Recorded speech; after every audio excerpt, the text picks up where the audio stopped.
Hi విను.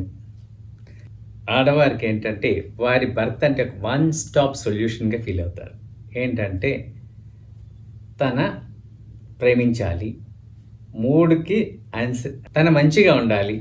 తప్పేం లేదండి. తన ఇంట్లో అవసరం ఉన్నప్పుడు హెల్ప్ చేయాలి. అదే విధంగా ఇంట్లో మిగతా కార్యక్రమాలు గ్రోసరీ లేకపోతే ఆర్డర్స్ పెట్టడానికి అన్నిట్లికి ఆయన హెల్ప్ కావాలి. ఒక ఫినాన్షియల్ అడ్వైజర్ కావాలి. పిల్లలకి రోల్ మోడల్‌గా కావాలి. తర్వాత మంచి హెల్ప్‌ఫుల్ పర్సన్‌గా కావాలి. సమాజంలో మంచి పేరుండాలి.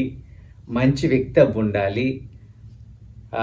తర్వాత ఆల్ రౌండర్ అవ్వుండాలని కూడా కోరుకుంటూ ఉంటాం. ఈ ఇన్స్పిరేషన్స్ అన్నీ ఒక ఇన్స్పిరేషనే. కాకపోతే ఈ ఇన్స్పిరేషన్ ఎక్కడి నుంచి వచ్చింది తెలుసా అండి? మీరు రెగ్యులర్‌గా చూసే మూవీస్, సీరియల్స్ నుంచి వచ్చింది. ఒకటి గుర్తించండి. సో, ఆయన కూడా వ్యక్తే కదా! ఆయనకొక ఇండివిడ్యుయాలిటీ ఉంటుంది. సో, ఇంకోలా అనుకోవద్దు. ఒక వ్యక్తికి ఒక్కొక్క టాలెంట్, ఒక్కొక్క చాయిస్ ఉంటుంది. సో, ఆ ఇమాజినరీ వరల్డ్, ఆ ఫ్యాంటసీ వరల్డ్ నుంచి బయటకొచ్చేసి మీ హస్బెండ్‌గానే యాక్సెప్ట్ చేయండి. ఎప్పుడైతే మీ హస్బెండ్ మీరు హస్బెండ్‌గా యాక్సెప్ట్ చేస్తారో, ఆయనలో మీరు ఈ అనుకున్న వన్ స్టాప్ సొల్యూషన్స్ ఉన్నాయి చూసారా?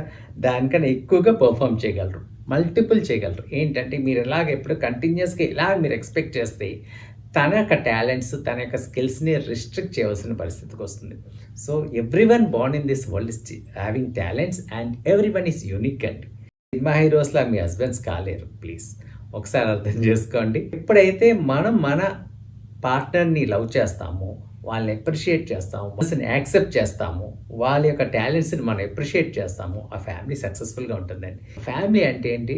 Loving each other, caring for each other and living for each other. So, ఇద్దరు హ్యాపీగా ఉండటమే మనం కోరుకుంటున్నాం. Happy living. Thank you.